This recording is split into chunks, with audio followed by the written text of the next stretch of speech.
Hello, good afternoon from New York. Good night in Europe, I think. Welcome to this Explorers event about the Public History Summer School in Poland.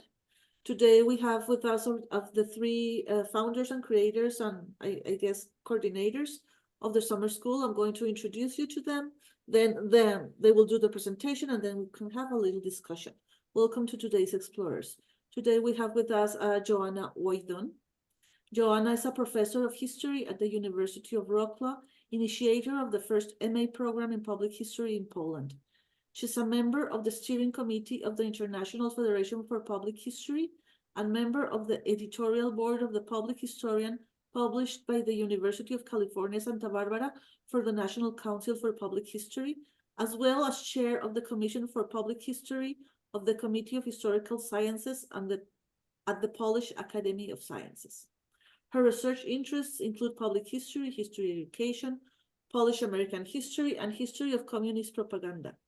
She has edited Public History in Poland with Routledge in 2022 and co-edited with Dorota Wiśniewska Public History also with Routledge in 2022 and History in Public Space also with Routledge forthcoming in 2024. Unauthored textbooks as Propaganda, Poland under Communist Rule in 2018, Communist Propaganda at School, The World of the Reading Primers of the Soviet Bloc, 1949-1989 in 2021, and Polish American History after 1931, also forthcoming in 2024. Joanna, welcome and thank you for accepting the Explorer's invitation. We also have with us Marta Kopiniak. Marta holds a master's degree in public history, which she acquired in 2019. Since 2020, she is enrolled in the Doctoral School of History at the University of Wrocław, while also working as a guide and educator at the Depot Center in Wrocław, a museum dedicated to the post-war history of the city. Her PhD thesis explores the history of museum participation in Poland and the evolution of the idea of involving the public in the work of cultural institutions. Her research focuses on museum democratization, the idea of ownership of the museum narrative, as well as Web 2.0 tools being necessary for participation. Her general research interests revolve around the relationship between museums and the public, the role of cultural institutions in the construction of collective memory, and the educational role of museums. She's also a country coordinator in the Erasmus Plus project, making Visegrad History is Digital, as well as member of the organizing committee of the 7th Public History Summer School in Wrocław. And last but not least, we have Dorota Wiśniewska. She's an assistant professor at the Institute of History at the University of Wrocław in Poland, initiator of the International Public History Summer School in Wrocław since 2018, member of the Commission for Public History of the Committee of Historical Sciences at the Polish Academy of Science. Her research concentrates on women history, history didactics, and public history. She is the co-editor with Joanna Wojdon of Public History with Routledge 2021 and History in Public Space also with Routledge 2024, which is forthcoming. Marta and Dorota, thank you very much for accepting their invitation and welcome. And the floor is all yours. Yeah. Hi. So I think I will start. So Jimena, thank you very much for having us, so that we can share our experience and introduce to those who maybe are not aware even of the existence of the summer school. I'm not sure if I can share my screen, but I will try. Yes, can you see it? Yes. Yeah. Okay. Right. Perfect.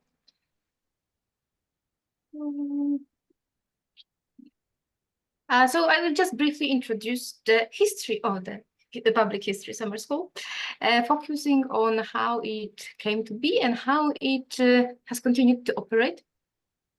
The summer school became University of Wrocław, Poland annual event, as you said, in 2018. And at the time, there was already a public history master program in Polish at the university, launched by Joanna, by the way, 4 years earlier. And the English program was about to be accepted by the university's administration.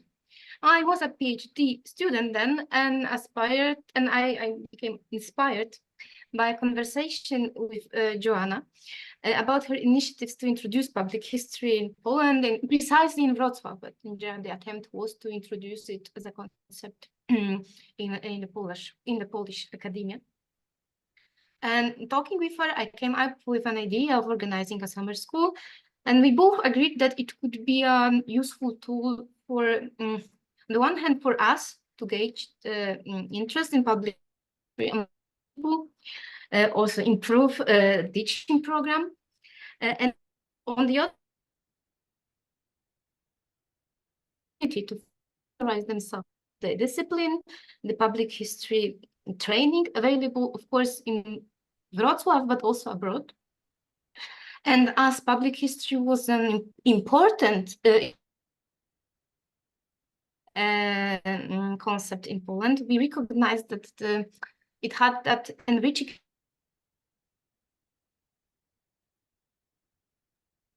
potential. Approach with the foreign one, of course, then it was basically American one.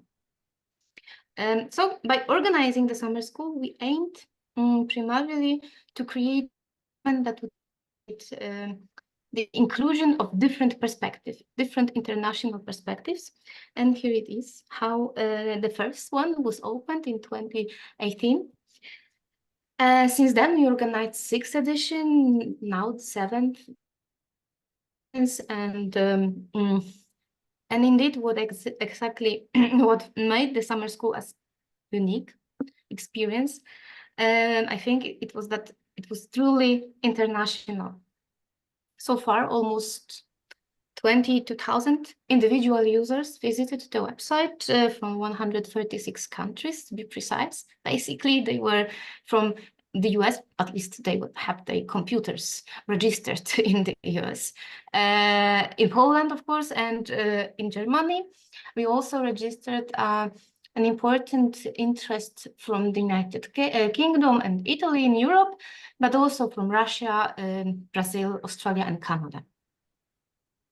Almost 160 public historians from around the world presented the projects, and it was in person, fully online and hybrid format, depending on the circumstances, of course. And each year we were very pleased to receive far more proposals that we could accommodate. And this abundance of submissions forced us, of course, to make some difficult choices. And maybe not often, but sometimes we were forced to reject those good papers. But on the other hand, it ensured that both we and the participant were satisfied with the final program and with the whole learning experience. So maybe sometimes one could feel disappointed, but it didn't mean that their proposals were not good. They sometimes just, they couldn't be accepted because of various of reasons. And we also wanted always to let them know that, okay, we really appreciated your proposal, but we cannot take more than we can. So the public history is, of course, a broad discipline, and because of diversity and encouraging submissions of on a variety of subjects. And actually, we think that it's the biggest strength of the from memory studies, material culture, museums, oral history, project management, video games, history and literature, whatever, without any limitation, as long as it is, of course, related to public history. The core of the summer school comprises presentations by participants, including students, candidates, young researchers, and the sessions are by experts, again, experienced scholars and professors whose task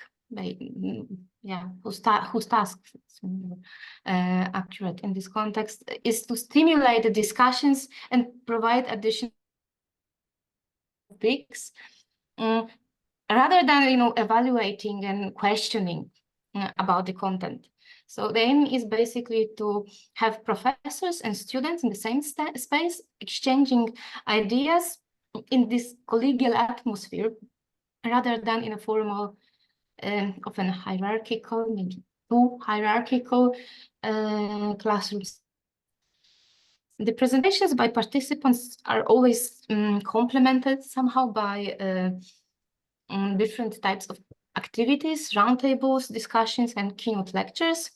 So in the past years, our keynote lectures were delivered by the former president of the IFPH, Thomas Covin, who is now affiliated at the University of Luxembourg, Catherine Brice, and then working at the French University Paris-Créteil. Now she is professor emeritus, I think. Yes, that's for sure. And Dominique Patsiga, who was associated with Columbia College Chicago, David Dean from Carleton University, and finally Sam Weinberg from Stanford. And this year we invited Owen Perdue from Queen's University Belfast, who will talk about public historians and their publics in divided communities, taking as example Northern Ireland. And a question the participants themselves, we stick to the original plan and can offer roundtable discussion on studying public history. Here we will talk about basically training available at different universities, European basically and American. And we also tackle the question of professional development as a whole. We really appreciate exchange and listening to the experiences of students. That really can contribute to the discussion, and we will experience that in the past years. Also, since 2 years, I think, March discussion with the student and early career group of the IFPH. And that's actually what is always in our program. For this year, we have also scheduled a discussion on conservative public history organized in the framework of Histories at Risk project, which is led by Jérôme de Groot from the University of Manchester. A writing for different publics workshop with Christine Brasilco from Rutgers University, and a workshop on oral history prepared by employees of Depot History Center. Depot History Center is a museum of the post-war history on the one hand, but on the other also Poland's leading institutions specializing in oral history. In the end, recognizing the importance of both intellectual debates and scholarly atmosphere, and on the other, the interactive experience in a less formal of around Wrocław Old Town, and a visit to the permanent exhibition, Depot History Center. Speaking of the Depot, actually, it is with us from the very beginning, along with the International Federation for Public History. They supported the summer school since its creation. We were fortunate to receive funding for the first edition from, it was a web network called Jean Monnet Network for Applied Contemporary European History that was funded by the European Union. The last 3 editions were supported by University of Luxembourg Center for Contemporary and Digital History and the Polish National Agency for Academic Exchange.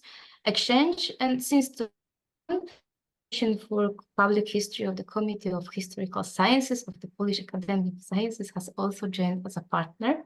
So all these institutions have long names. And finally, we have strongly we strongly relied on scientific committee that provided us with their invaluable support and assistance in the selection of in the process of paper selections, which sometimes was very difficult due to the number of the applications that we received, because at some point it was like 120. So it was a lot. So we really appreciate that we have also someone who is there and can offer some advice on that. So basically that's it. We are very hopeful the public history summer school will be as inspiring and enjoyable as the previous ones. But of course, that cannot happen without people passionate about public history and without their contributions. So please apply if you're interested, and also spread the word about the summer school if you know someone that can be interested. The call for papers is, and the application form can be found on our website. On the website, you will also find some more practical information and our email address. So in case you want to reach out. And now I will just pass the floor to Marta, who will offer some insights about the summer school experience from both perspective and currently a member of the organizing team. So please, floor is yours. Perfect. Thank you so much. I will just share my screen. But first make sure that the PowerPoint presentation is the right one. Yes, it is. Right. Here it is. Here it is.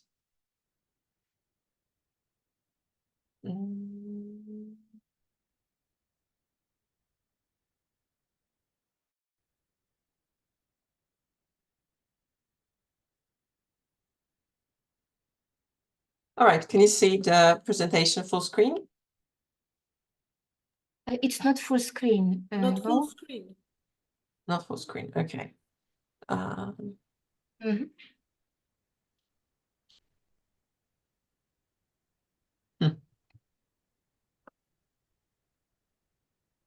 It's your presenter mode. I have no idea why. This was always a tricky thing during the hybrids and online summer. Yes, and then you think you've done that so many times, but then And actually, during never any class, works. this happens. Perhaps you should first start presenting and then sharing the screen. Probably, yes.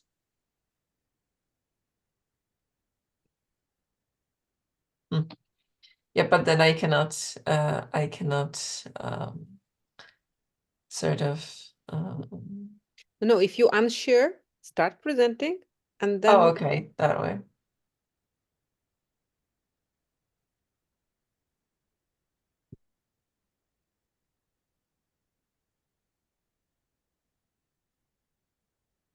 Yeah, because if I start presenting, then I cannot access the Zoom tabs or anything else. Which is strange. so Because, maybe we can just look like see yeah, I your think I will just scroll through the, maybe that's better because Or if it you will want to save send it us. to me. I think that's fine. If I just is that okay if I just move it like that? Perfect. Yes, that's perfect. So yes, I will talk about the participant and young researcher perspective, and I would also like to thank you, Mena, for inviting us and having us. So right now I am in the organizing committee, but for several of the past summer schools, I was a participant, either with my own paper or in the capacity representing the student early career group of the IFPH. And so first a little look back into the past. This is me with, you can see who is me, who with the green arrow. And then there's also me in the corner right there, although I'm pixelated. right here. And then that's also me. As you can see, I grew my hair. And then there's also me last year presenting during a panel for the student and early career group. And I think because of the fact that I have attended, I don't think all of them, but almost all of the summer schools, I have a good grasp on what it is to attend as a young scholar and a participant, and can talk a little bit about my experience, but also how the general experience can be for this type of an event. And how a young public historian, as seen by an AI image generator right here, what can you experience during the summer school if you are such young public historian? Well, first, there is your own contribution and your own paper or your own presentation. And I would say this is probably the main focus, of course, of everybody going to a conference or a summer school, that it is your own paper, your own scholarship that you are growing and broadening. That is your main goal, that you write an abstract, submit it, and wait for a reply, thinking about what you're going to present, how are you going to present it, how is it going to be received. And presenting as you go, it builds confidence in your work. It builds confidence that what you're doing is important, not only for you, but also for other people, because it's a contribution to the academic life as a whole and to the research world, that you're, making a step forward in your field, building on people who have come before you, and providing more things to build on for the people that come after you. And this perspective that you are part of something bigger, of academia, of this world of scholarship and research, is really important, I would say, for young researchers, young scholars, and young public historians specifically, in this case. Because for public history, from the perspective of Poland, it can seem a little bit isolated, as in, you can talk about these little pieces that form the image of public history, but although the term or the field is becoming more and more popular, people associate with being public historians more and more, it is still not as widely recognized as in the US or the United Kingdom.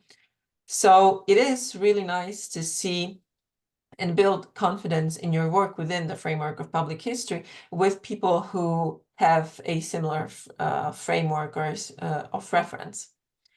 And then after you present, from my perspective, one of the most important things is building your argument constructing skills.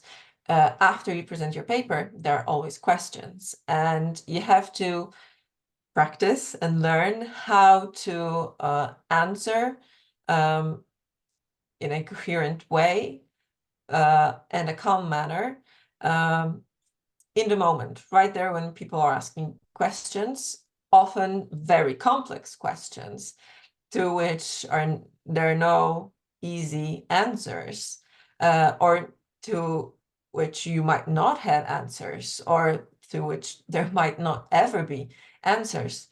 And being part of that,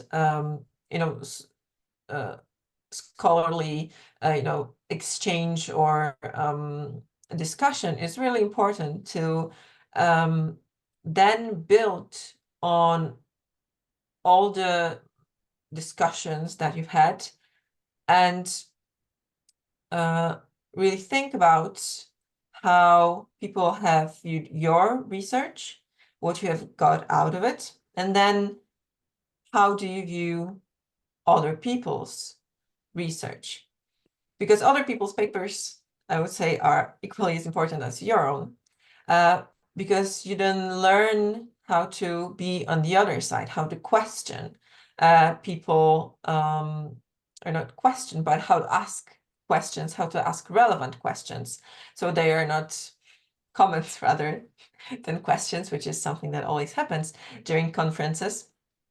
But I think, providing answers to questions is as important as the ability to ask relevant questions.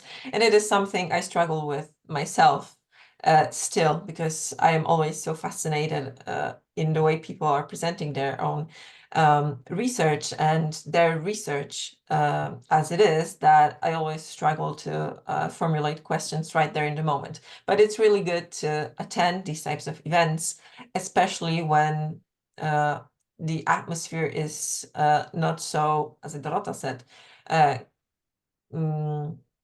hierarchical, and it's more relaxed, so that you can have more of a conversation rather than like a strict Q&A sessions. But then other people's papers within the Public History Summer School in Wrocław are also really interesting because of the variety of topics that are always represented, which is also something Dorota talked about, is that, and this is something I always cherish, and there is always something so interesting and something I have never heard about, because it can really broaden your horizons into what other approaches to your own topic or your own field or a similar topic are there. Especially with the variety of digital tools that we have now, which can be overwhelming. But when you see people actually using those digital tools, for example, it can really normalize using them and make it easier to actually think about your research within that framework. And then the topics and fields that are always represented they're countless, as Dorota showed in her presentation. And the conversations that come out of those different aspects of public history, always present within the summer school, lead me to the last part of my presentation today, which is networking. And I cannot stress enough how important it is that you attend as a young scholar not only all the big professional conferences that have people from all levels of academic career, but also the ones geared especially towards young researchers, young scholars, young public historians, because then you are not confronted with a room of highly accomplished people who you might, feel a lot of respect towards and really don't feel like you can question them on their work. But when you are among your peers and people at roughly the same career stage, that is something totally different. Not only you get to ask questions that you might not have asked a tenured professor, but you can during panels, but you also can start creating a network of people outside of the formal space of academia, and actually find friends or colleagues who you can collaborate with later on, which is maybe easier because you are at a similar career stage, and you can that's hopefully what will happen for me as well. You can collaborate for a longer periods of time, because you will be moving forward at a similar, if not the same, but similar pace in your career. And then to close my part, one of the most important things to get to know during networking is to get to know the reality of academic life.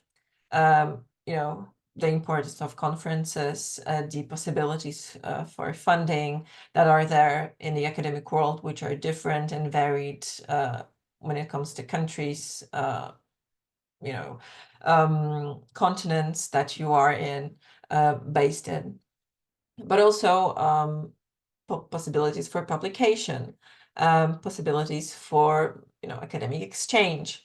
All of that is this reality of academic life, which can be hard to access, especially if you don't have a background of, you know, family or a wide network of friends already. That might be difficult to access on your own or understand on your own. And I think attending the public history summer school in the past have really, really helped me. And I can say for myself that I have met people who I collaborate with closely right now during the public history summer school, and that I know I will collaborate with in the future, because the networking just worked in this atmosphere and in this environment and in this safe space. And that is my part done. Thank you so much. And I will give the floor over to Professor Wojta.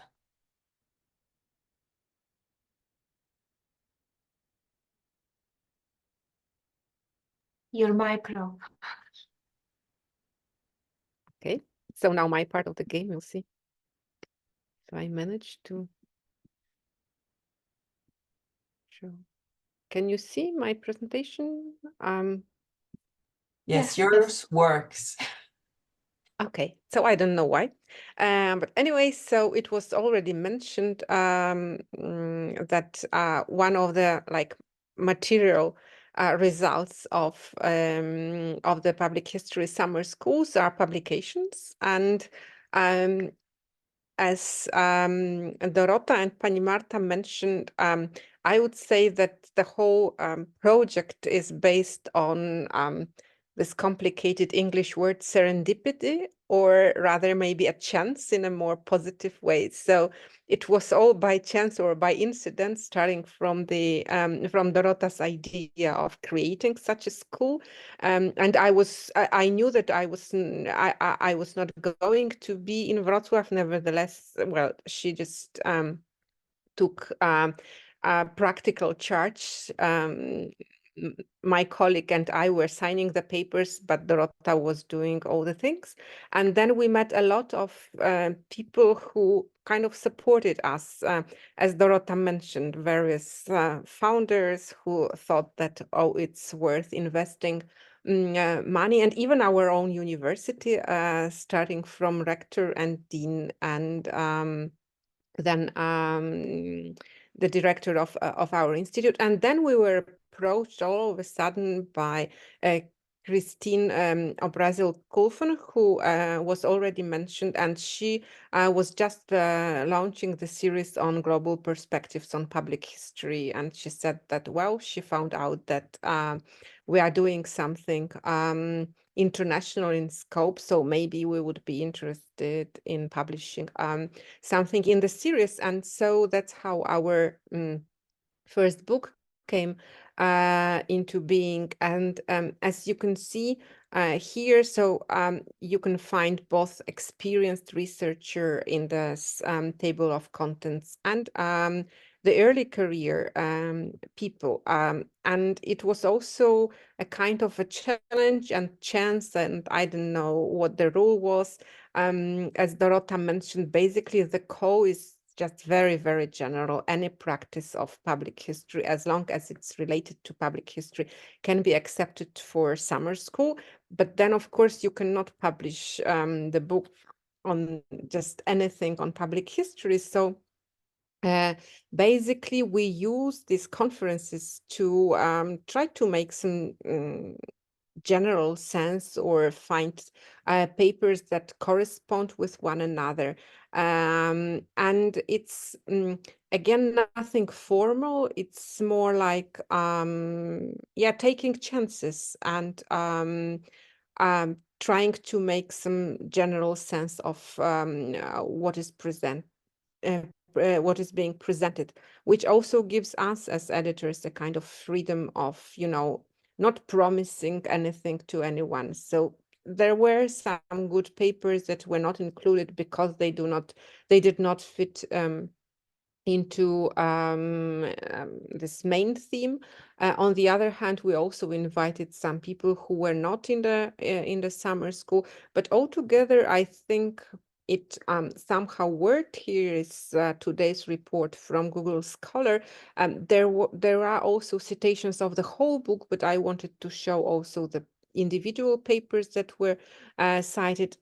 Since it's Google Scholar, some of them are just divided into or regarded as two separate papers, but the book lives its own life. It received quite positive reviews in both International Public History and the Public Historian.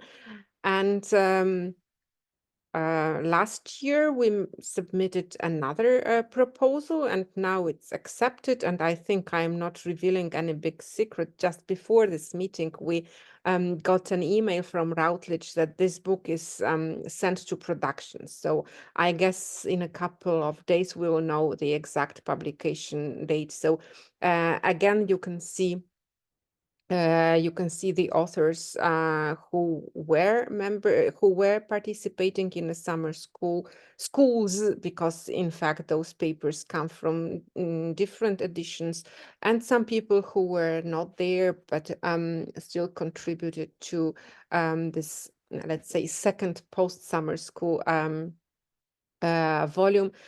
This time we decided to focus on history in public space, which is a non-literal translation of public history into the Polish language. And we tried to reflect on how public space works in connection to public history.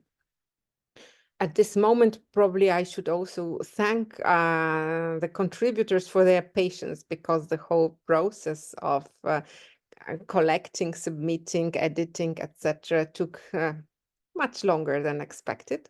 But it's also like it corresponds with the flow of the public history summer school, that it goes up and down and around, and there is this atmosphere of chance rather than strict rigor. But nevertheless, as you can see, I think it also helps building careers of young scholars, and not only young scholars.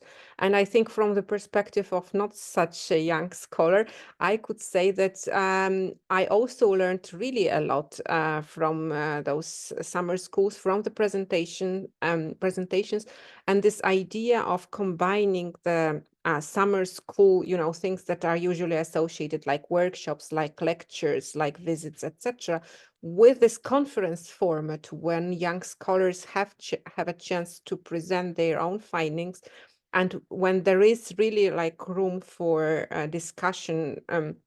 It's really benefiting.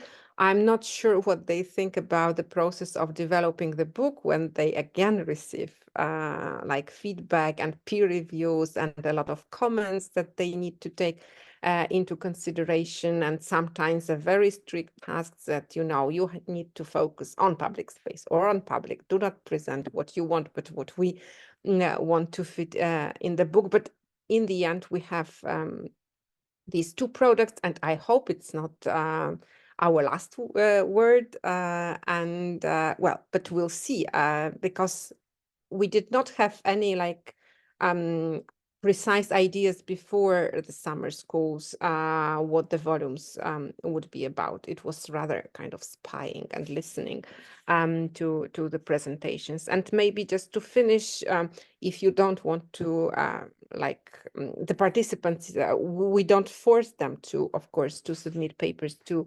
those edited volumes. There are also plenty of other opportunities, and here are just some of them. So International Public History, which is the journal of International Federation for Public History, published by De Gruyter, which has just merged with Brill. So now it will be like two publishing houses merged together. There is the Public Historian, which has already been mentioned. I'm not exactly sure what's the status now of Public History Weekly, but it was a really good opportunity for publishing small pieces, and probably there will be more as the field is really expanding and growing. So I will stop at this point with this hope that we'll also develop this publishing scheme or schemes. Thank you. Well, thank you very much to Dorota, Marta, and Joanna for this presentation about the public summer, yeah, public history summer school. Dorota, your presentation was a little bit, it cut off at some points a little bit in my end. So I want to ask you, I know you mentioned that the public that the summer school one of the main objectives was to make it like international. That's what like one of the ideas that it like came to be. But in that sense, why did you choose this format? Why not just like a normal conference or being part of a class or a guest speaker, part of the masters? Why the format of intense summer school? Because actually I attended both the conferences and summer schools,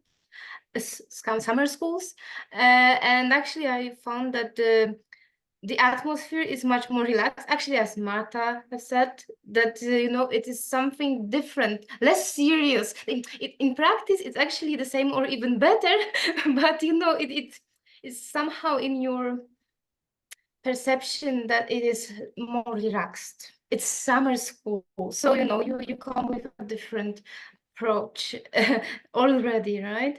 So it is actually the reason why, and actually our audience, our public was young people. So how could we persuade someone to get interested in our program and in public history in general when you start with conference, right? So it should be for many groups of young scholars, but on the other hand, also intermingling with those more experienced ones. And actually, I didn't mention, but I think that what Joanna said in the end, that you know, this intergeneration, you know, the fact that young and Intergenerational. yes, exactly. That's the word. So actually, these two aspects are very important for the whole project in the end. Yes, I also agree. I also think what Marta was saying, like what all young scholars are like exposed to when they go to present a conference. But I was thinking in my own explorers, because I invite not only young but medium and like all kinds of people. And what I tell them all the time is that I don't want scholarly or academic conversations. That I want the other side, that I want like them to be like a friendly, like more available to any kind of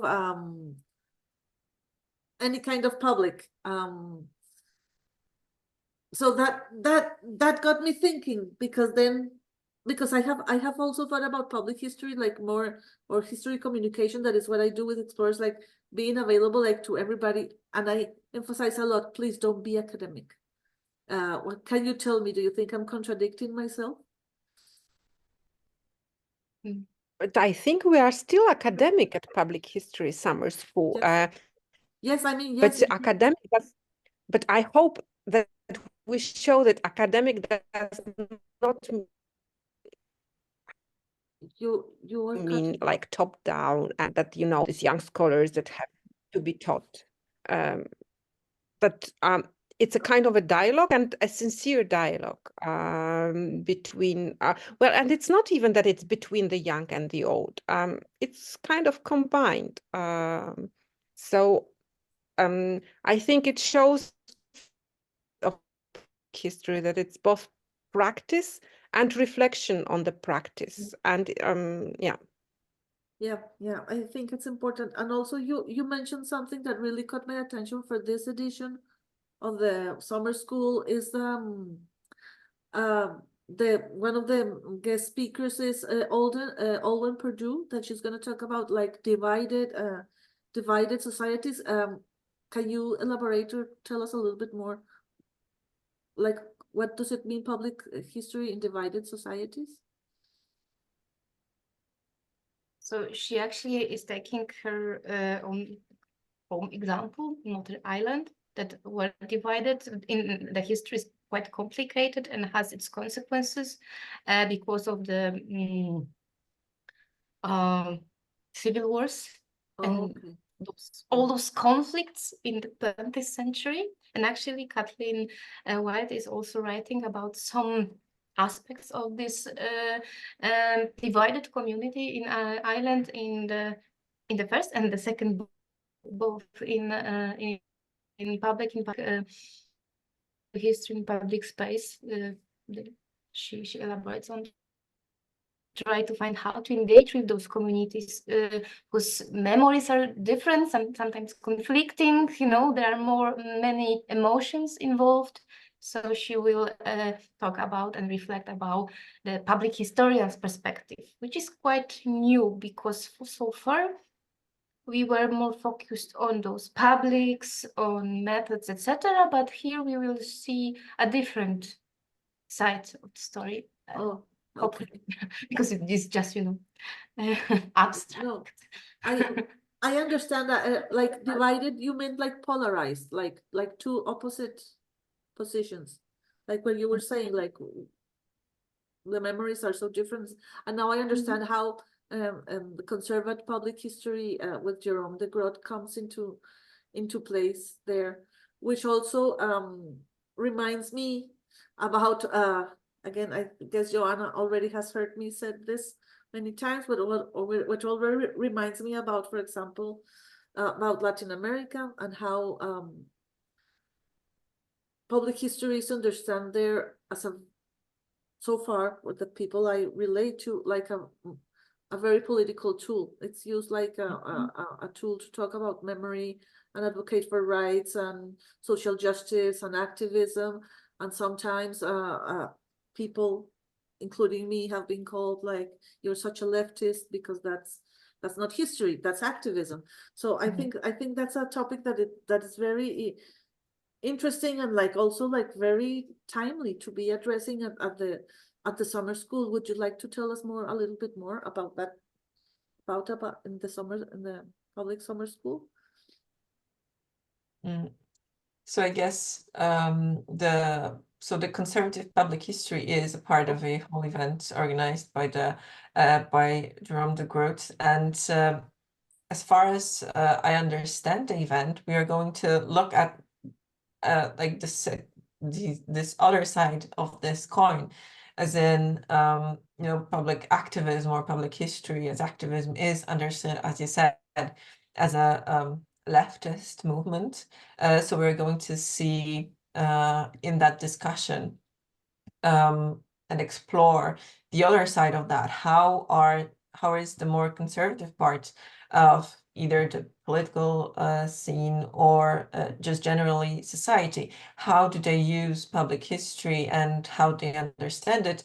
And I think activism is such a big topic for public history right now, and maybe I can plug the student early career group, because we are actually having a whole series on public history as activism this spring, just because people were asking about that. People wanted to talk about it, and I think the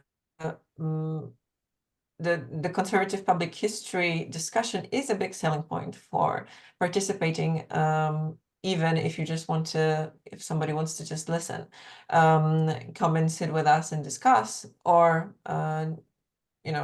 join online, because that event is going to be online as well, because it is a part of public history that I don't think has gotten that much reflection and that much exposure.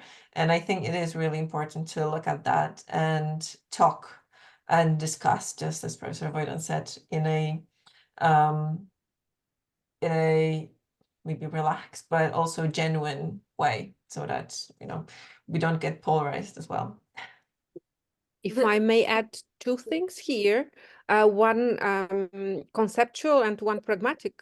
So the conceptual one about public history, conservative public history, liberal, progressive, or whatever. Usually in our discussions on public history, we think, oh, that's about like positive change, bottom-up perspective, etc. While there is the whole area of, dark public history, let's say, or not so good public history. And usually, well, maybe not usually, but it's not that rare that the public history which we as academics would not promote or enjoy, etc. Nevertheless, it reaches the public really well, and we at least have to acknowledge it or reflect on that. The kind of positive effect is that the public is kept attracted to history and exposed to debates on the past, and it's our obligation maybe to think how we should address those issues, and that's the opportunity that Jerome created. And here comes the second remark about these pragmatic things that we always tried to kind of merge or interact or outreach, not to others, not to be just self-reliable. And so, for example, we were planning, in fact, to attend the event organized by the Po History Center aimed at international publics, but it was somehow hindered by the pandemics. But we started with this network that Dorota mentioned about applied history. We also collaborated with Oral History Center, but we also had guests from Polin Museum who just wanted to present their exhibition and their projects with us. So that's another thing, just to be a starting point for other things. So when I learned about this Jerome's program, and it turned out that it really coincides in terms of time with the public history summer school, I immediately thought that, oh, that might be a good chance just to also bring those people to the things that are happening around us and connected to public history. Yes, I ask that because there's an Argentinian historian called Federico Finkelstein that he works in New York, I think, if I'm not wrong. He studies fascism, and he has bring like a whole, I mean, he has published like 3 or 4 books about that. And I think it's very interesting because he brings the whole other perspective that we never talk about, because we talk about the victims, their voices, etc. But then there comes the other discussion. One that is, for example, in my country, Colombia, was held in the 90s with a lot of passion, like we shouldn't give any voice to the perpetrators of atrocities. So that's another thing, because then the victims get re-traumatized, etc., etc. So I think that's also like kind of interesting, and the effort of Jerome. And I also saw, but I didn't, I stopped seeing it, a network called the Perpetrator Network, and it was about historical memories about the perpetrators, but it stopped. I don't know exactly why, but it was something I was following. So I think that in this edition of the summer school is like really interesting. That leads me to my other question. If somebody from Latin America, from other parts of the world, wants to listen or to attend just one presentation, is that possible? Or is there a fee to pay, or how could that happen? So No. there is Please go ahead. Yes. no, so there is always the online stream, and this year we are going to stream it as well. Details on access to that stream are going to be posted in May, I think. But it will be possible. It won't be behind a paywall, not at all. So we can look at our website or social media on Facebook, Public History in Wrocław. And if anybody is interested, you can just wait a little bit more, and then you will be able to hear everything that we say and talk about during the live stream. Oh, okay. That's very And good. maybe I shall add that we never charged fees just for participation. Yeah. The only thing we did, we sometimes collected money for like accommodation and meals, but it was done on purely voluntary basis because we were then able to secure a better rates with the university or with restaurants. But it was more like, you know, us managing the participants' funds and not any like conference fund. On the contrary, thanks to the grants, sometimes we were even able to pay some kind of scholarships to the participants. But since there was no new call for this program, we will not be able to do it this year, but definitely we are going to stay with this no fee policy. And that was my other question. Oh my God, I had another question and oh yeah, it was about the language. It's only in English. It's all the papers have to be presented in English and all the there's no translation or anything. No? No, there are 25 people, let's say, from so many countries. It wouldn't be possible. Even so, yes, it's actually a good thing that we have this lingua franca. It's really like a blessing. Yes. But on the other hand, those who are not sure about their English but still can communicate, please do not like postpone your participation until you have, you know, Cambridge Proficiency Certificate. It's really, I think it's the experience of all of us that the first conference, it's like the big thing. But as long as you understand the questions, it's fine, and you will be able to cope. So don't feel discouraged that your English is not perfect. And I have a last question. I know the books. I've seen the books that you have published so far in the series. But is there any plan or any I don't know, project to make, for example, a podcast or a TED Talk or some like short clips to circulate around media or something else to promote the results of the papers of the summer school? We were always using Facebook and Twitter, and it depended on the participants. Maybe Dorota, you say more because you started with, well, Twitter. It was then, now it's X. Yes, actually, didn't hear anything said. Oh, you want me to repeat the question? No, I know what the question was about, but I haven't heard the Joanna's answer. I was just saying that we had Twitter from the very beginning and Facebook, and it depended on the participants' activities. Some of them were quite active. So yeah, it varied year by year, but I know that you took care of that. Yes, that's true. That maybe we were not as active as we should have been, but actually it was at the beginning. It was published on their own accounts, sharing their account.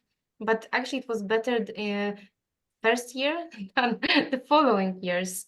So because there were so many initiatives afterwards that somehow it was somewhere lost in the ocean. I had that impression. Maybe we should put more effort.